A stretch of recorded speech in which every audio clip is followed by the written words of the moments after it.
Day 69 of 100 Days of Surrender. I am nearing the end of my day. I still have 2 calls left.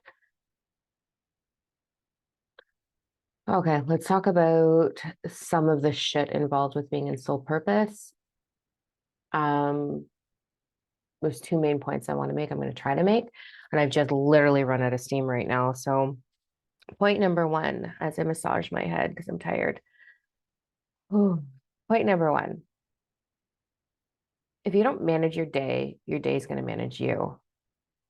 And so in my schedule, why I'm so like right now, because I'm tired, I manage everything from what time I wake up, my workout, my routine, my client calls, obviously, my mentoring calls, obviously. I've got tons of those going on right now.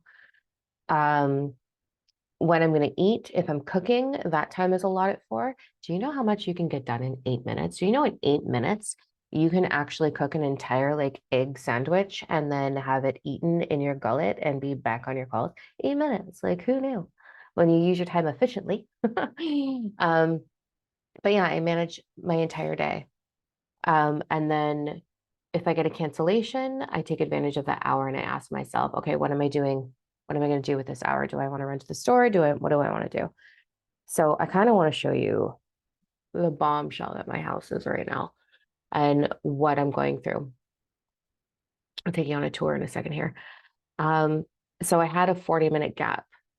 I have had finishing a 40-minute gap. I've got 17 minutes until my next call.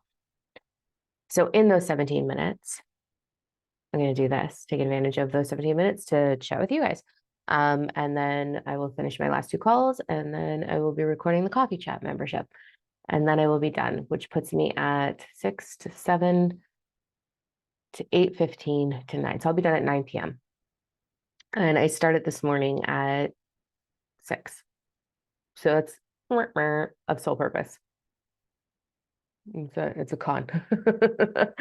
um, So when it comes to really truly stepping into soul purpose, here's what I want you to do. I'm going to give you a little bit of a challenge to see if you're calling it in. All right. So let's talk about calling in soul purpose. This is what you're going to do.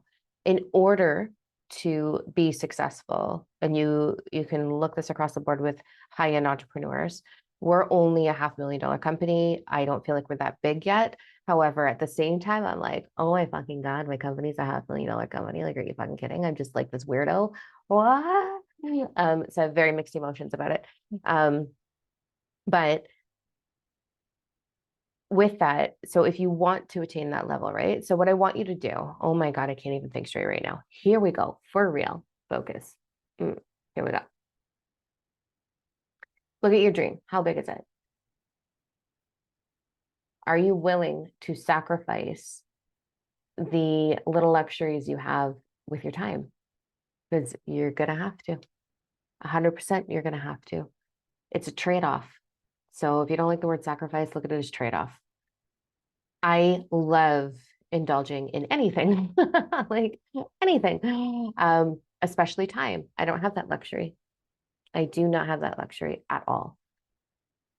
My life looks like scheduling everything in so that I can get everything done in a day, from writing newsletters to mentoring. I do a lot of mentoring with people who are launching their own soul purpose that don't end up working with me, that don't become certified Diamond No mentors.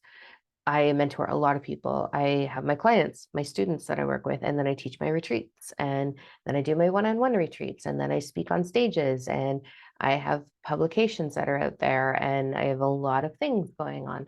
So for me to touch the million lives that I truly want to touch, I got to look at my entire day and how I'm going to manage that. I do not have the luxury of sleeping in. I do not have the luxury of Monday through Thursday. I do not have the luxury of any free time whatsoever. I do not have the luxury of just picking up the phone and calling my friends or going out for coffee or going out for drinks or dinner. I do not have the luxury of going on dates with my partner until the weekend. These are things that I've traded off to be into soul purpose. So the reason I'm sharing this is because to step into a big goal, you have to understand if you're willing to trade off, if you're willing to sacrifice. So I want you to look at how big your goal is. Okay. And I know there's a lot of people who look at their goals and are like, well, when I'm rich, I'll hire a nanny and then I won't have to do these things and I'll hire a cook and da-da. That's not actually reality. Because even though my company makes $500,000, it doesn't mean I make $500,000. Not at all. Not at all. I get to choose what I make, but my money is invested into everything that we're doing, right? So it's not like I'm living the high life. I live comfortable for sure, but I'm not living like this crazy high life. I don't really want to anyway, but anyway. So are you actually being real? If you want to summon soul purpose into your life, you have to have a reality check. I didn't for a long time. So I know what not to do. I have all the t-shirts, been to all the what not to do's and bought all the t-shirts for all what the not to do's are. So I want you to really look at, do it for a day. Can you go to your phone right now? You're going to have to go to your phone, by the way. The hardest transition I ever made was being a paper girl, paper pen, paper book, paper day timer into my phone. You never leave your phone behind. Chances are you never leave your phone behind. You will forget that day planner, and that day planner does not have an alarm clock on it. So I want you to go to the calendar on your phone and I want you to schedule your entire day tomorrow, every minute of what you're doing.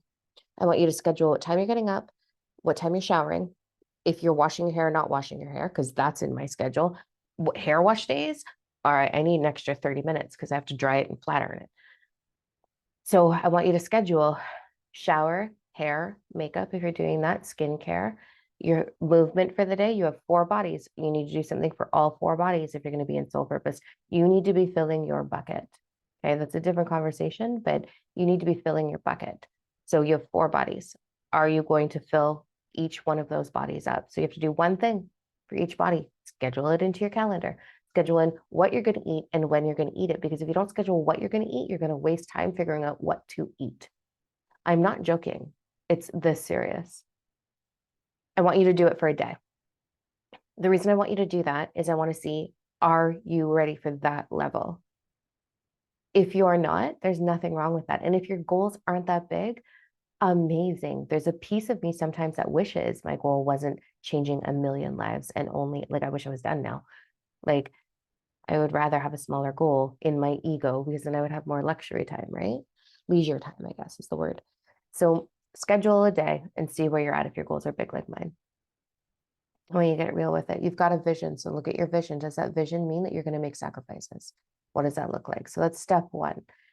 If you cannot do it and your goals are very big like mine are, or moderate even, then I want you to take a step back.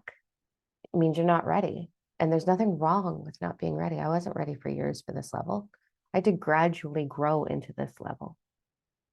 So you're not ready. If you can't sacrifice or trade or really truly take the reins on your day, then you're not ready yet. And that's okay. Then you can go into what's going to make me ready. What is it that's going to make me ready? And then you want to look at, there's probably some limiting beliefs that are blocking you in regards to being seen, being in public eye. In public eye, you got to have tough skin. You get some judgment. That's okay. And you get some love. And generally, like in my case and in my other entrepreneurs that I'm mentoring, the love far surpasses, oh my God, the love far surpasses all of the hate.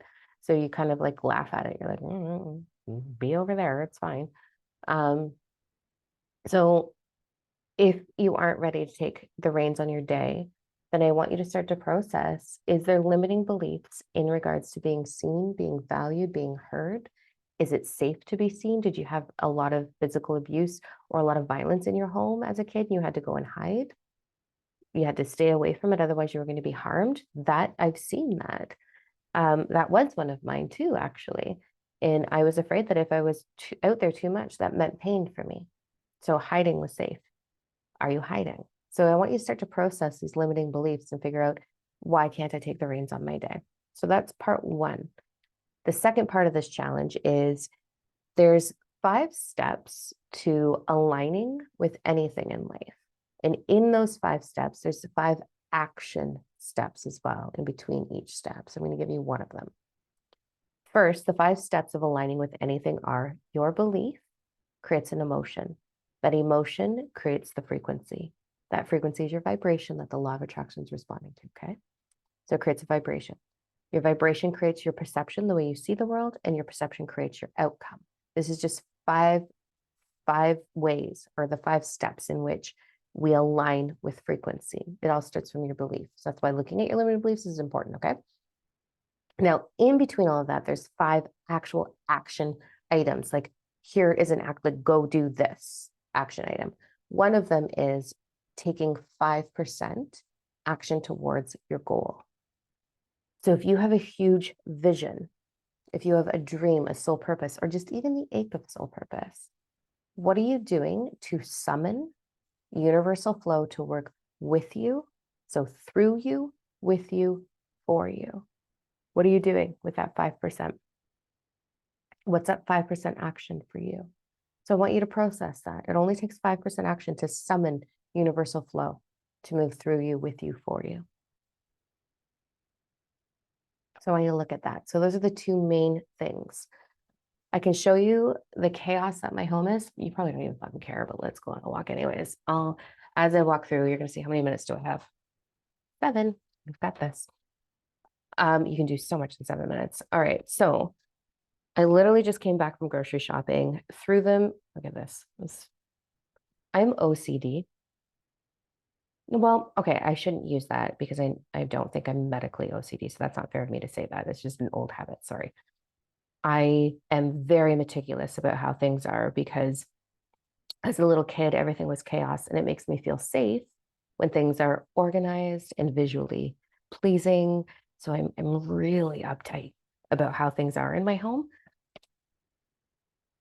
It's just slammed in there. Like, there's ketchup in there. What did I do? I don't know. Just slammed right in there. Just a hot mess. The coffee is still sitting on the coffee station. Like, it's ridiculous. So after I'm done my calls at 9 o'clock tonight, I will be spending a good solid hour. Look at this, dishes from yesterday. Like, I'm a hot mess. I will be spending at 9 o'clock tonight, probably a good 45 minutes. Let's sit down. A good 45 minutes cleaning and getting organized and setting myself up for success tomorrow, because it does create anxiety for me. That's an old wound from childhood. The lighting's really bad. I'm sorry. It's an old wound from my childhood where I get triggered when things are a little chaotic. So we have wounds. It doesn't mean I'm unhealed. I have scar tissue. So I want you to think about, if you got a big gash when you were a little kid and it started to heal, you would have a scar. And then if that scar was getting triggered all the time, it would get a little flared up, right? So that's what happens with our wounds. It's not that you're unhealed. It's just going to be a scar, probably for the rest of your human experience, maybe depending on the depth of it, right? So my fear of unsafety is a huge thing for me. And my brain, my ego loves, oh my God, my ego loves to experience anxiety. It thinks it's awesome. So I'm going to be setting myself up for success for tomorrow. I'm going to be just doing a tidy up, getting the dishes done, getting all of that, and then hopefully in bed by 10:30, and then back up at 5:30 for the gym tomorrow. So that is day 69. I thought it was going to be sexier than this because, like, 69, let's be real. I'm such a child. All right. That's all I got. Go practice. Go see where you're at with scheduling your day. If it's uncomfortable, dig for some limiting beliefs. And then I want you to look at the 5% action. What does that look like for you? And filling up all 4 buckets. All right. Love you guys. Talk to you tomorrow.